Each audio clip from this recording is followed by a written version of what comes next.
5, 4, 3, Three, 2, 1.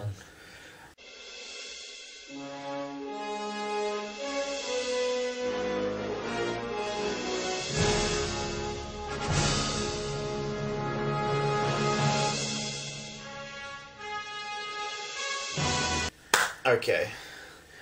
Alright. Let the great debate begin. Which is the best Back to the Future movie? So this is in going our opinions. in our that we should all make sure that this is our opinion. Okay, If you haven't seen Back to the Future, tell us now. yeah, And watch it, yeah, 'cause it's a good movie. really, you should get that out from underneath that rock, you know. Yeah. Me and Sebastian were just talking, and he mentioned that he got this, and I have my own copy, Back to the Future trilogy, and we both like it. We both grew up with it. Yeah. Yeah, it was one of the few movies that I would watch over and over and over and over and over and over and over again as a kid, and yeah, we just came up with the idea of doing this video. Gotta go closer. Anyway, okay, so I personally think the first movie is the best movie. I see you've changed it. Yeah, I do like the third movie a lot though. The second movie I think is a bit weak in places. Once you get to the middle, where that he realizes that he's changed time, it just seems to take forever to get to the 50s, and then I even think it lags there because it's like I've seen this stuff before, and yeah, it's pretty intriguing. I congratulate them for doing all that with the limited special effects they did at the time, but I just think that it was it's the weakest, I think, of the Which one was? the second one. Nah. I think the second one is the weakest.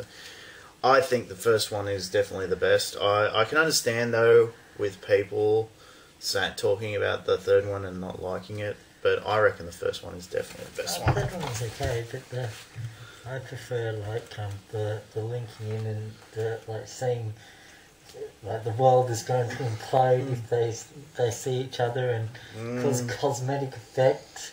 And like and then like it links in with the first one and how like he's got to not see himself and he goes into all these situations where he's got to not see himself and he's got to stop himself from doing this so that he won't get back to the future, and I think it's pretty clever. And of course I love the hoverboard. That's awesome. Yeah, who doesn't want a hoverboard? Yeah. Well, think of it this way: we only got to wait 3 more years, No, and we not get really. then we get flying cars as well. Yeah. And then the Jaws and the Jaws the 1980. dust cover making the Ultimate. That stuff's all great. I think after More of a storyline sort of thing. yeah, I think after though you get out of the future, it sort of takes a dip, and it's all right. I don't like it's like I would still put that in one of my top 20 films of all, or my top 20 favorite films. It's just it's not up there like the other Back to the Future films. The first one, the second one, the third one's alright, but it's like there's not much linking with the. Yeah, but the whole point is that I think that I like the ending of the second one. I got to say that how he's trapped there, and you just knew that it was going to be there was going to be a third film, and I like it to be concluded too. That's pretty cool. Yeah. Like usually now you get to be continued, to be continued, to be continued. Yeah, You don't, yeah. Or you don't even get that these days either. You get just a fade to black and then credits roll, and you just or such and such will return in this team film that they're making. But okay, a lot of people don't like the third film because they just don't like the fact that Doc Brown falls in love, and I'm gonna say that's. I think the third one is much more character building for Marty because he's got to realise that there are just times when you've got to walk away, and to me that's what. There's like each film has not much of a character building thing for Marty, but there is always a bit of stuff for Marty to do. I like it in how he in the second one, like they do that skateboard, that hoverboard thing again, like they did in the first one, and oh yeah, yeah. What's his name? Griff says there's something familiar about all this. Biff. Griff is the other one. Yeah, and it's pretty clever. Yeah. DeLorean, he sees that. Yeah, flying DeLorean. I haven't seen that since. Yeah, I wouldn't mind DeLorean. But there is a mistake in there because Biff takes the time machine, but how does he know how to use it? I don't think the time machine's that hard to figure out how to use. I mean, Marty went back in time by accident, so. Yeah, but that's because it was preset. Yeah, but he still managed to go back in time by accident. I mean, he just bumped the controls and it went back in time.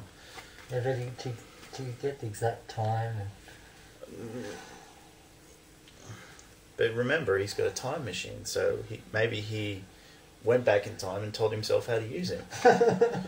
See? Yeah, but he's got to use the time machine to get back into time to be able to know how to use it. Well, maybe he stuffed up the first time, and then he went back and told himself how to use it properly. Well, maybe he just, in the meantime, just fell onto the toilet, hit his head, and learned how to use the thing. Yeah. I got to say though, the first one has a really 80s ending, don't you think? He gets he defines himself by all the rewards that he gets and that. But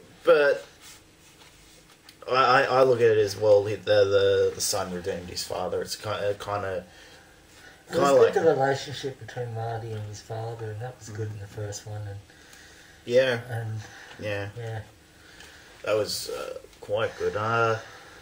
I do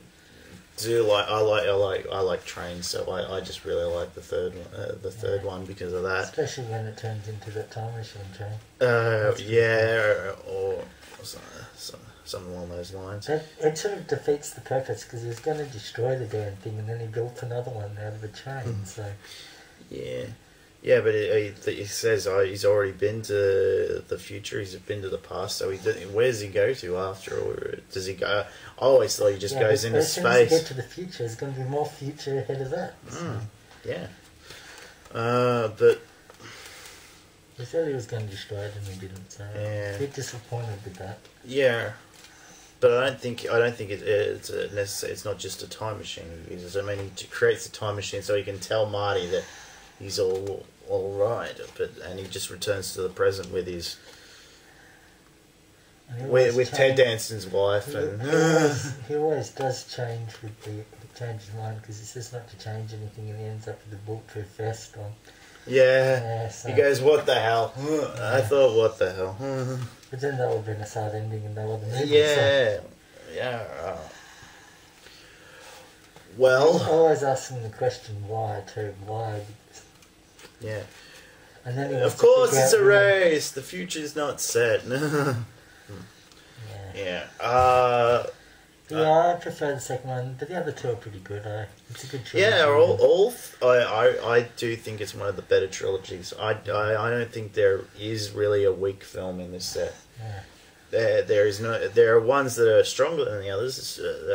I think the first one is definitely the best one because you can't really beat that one. I mean, intriguingly enough, it's a very simple story. I think that the second one is a little bit more complicated, and the leaping one's slow at the start though. Yeah, I can see that. It's sort of like, I mean, it's pretty tricky though because it like the plutonium part and. Yeah, and then it's slow to begin with all the plots and shit. I like that. I also like with the DVD, it gives you little subtitles and tells you all the information about the film. I do like the commentary. I've only seen the second one of this. I like the commentary for the first movie as well on the trilogy. I think you got a different set to me, but yeah, I like the commentary because it finishes. It doesn't. It's not like it doesn't continue for the whole film. It finishes off